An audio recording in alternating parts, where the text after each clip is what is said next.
Assalamu alaikum wa rahmatullahi wa barakatuh. Walaikum assalam wa rahmatullahi wa Brother, barakatuh. my question is regarding Hajj.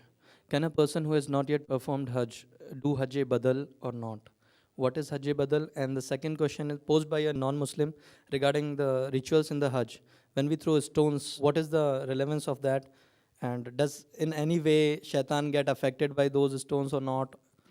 I mean, this was one of the thing, and in that act there are lots of people who die. I mean, what is the answer to that, as well as the first part But of there the was a question? question that a person who has not performed Hajj, and since Hajj is fard, can he do Hajj badal? First question. The second question is that when we stone the jamaraat, does the Satan, does the devil get hurt, and don't people get killed? So what's the reason? As far as the first question is concerned, that can a person who has not done Hajj do Hajj badal? No, he cannot do. Hajj badal means doing Hajj on behalf of somebody else. Maybe the person is alive, he may be sick, he physically cannot perform all the rituals of Hajj. So surely he can say that here I'm giving you money. Just because I'm physically not fit, I am asking somebody else to go. As far as the second part of the question is concerned, that when we stone the jamaraat, does the devil get hurt? See, here we have to realize that when we stone the jamaraat, it is not that physically we are causing a damage to the Satan.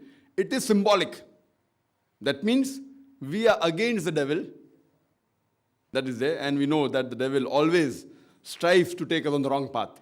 So when we are stoning the jamaraat, we are actually symbolically agreeing that we are against the devil and we want to fight against him because he is an avowed enemy to us. As far as the last part is concerned, that while stoning the jamaraat, many people die, etc. That's the reason the government is making facilities. The government is giving more facilities where people can stone and yet there may not be a stampede, etc.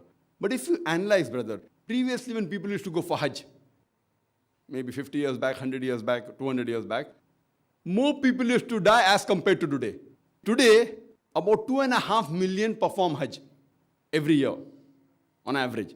2.5 million people perform Hajj every year. Previously, it was less than 1 million. If you go back more, it was less than 100,000 people. Yet, when we went for Hajj, suppose living in India, we had to go by ship. It used to take months to do Hajj. Now, you can go for Hajj and come back even in 6 days' time.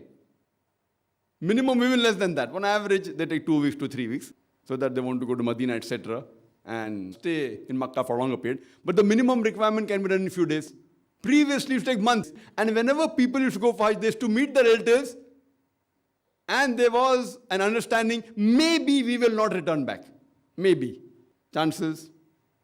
Not that they won't return for sure, but chances are there. Whether 20% they will not return back, 30% or 40%, whatever it is. But now if we analyze the 2.5 million people going and the total number of people dying for whatever reason, it is 0.001%.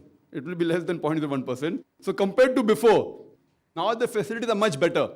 As far as the toilets are there, mashallah, it is very hygienic compared to before. But now, we don't want even a single person to die. So if any one person also dies for any reason because of overcrowding or stoning the jamaraat, the government of Saudi Arabia is trying its best to curtail it down. And when non-Muslim experts, when they hear about the facility that the government is giving, they say it is impossible.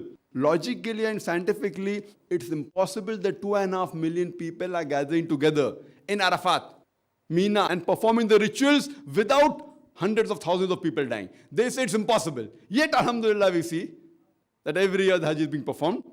There have been occasions where there was some fire took place and few hundred people expired. There was a tunnel that caved in. But yet, if we see the percentage, it is very negligible. So even in Jamraat, now the government has made a flyover and have extended the Jamraat so that you can stone from the ground floor as well as first level. Now a second level has come and more will keep on coming. So they're trying the level best and see to it that people come and do what is required in the religion without being hurt. And when people go for Hajj, there they see millions of people gathered together, people dressed up in 2 pieces of unsewn cloth, preferably white. There we see the real brotherhood. People from America, Canada, UK, Singapore, Malaysia, India, Pakistan, UAE, Gulf countries, they dressed up in 2 pieces of unsewn white cloth preferably. You cannot identify the person standing next to you is a king or a pauper, whether rich or poor. All look similar. So here we get the universal brotherhood and practically demonstrate. So we perform Hajj because it's one of the pillars of Islam. It's a further commandment of Allah and His Rasul. Hope that answers the question.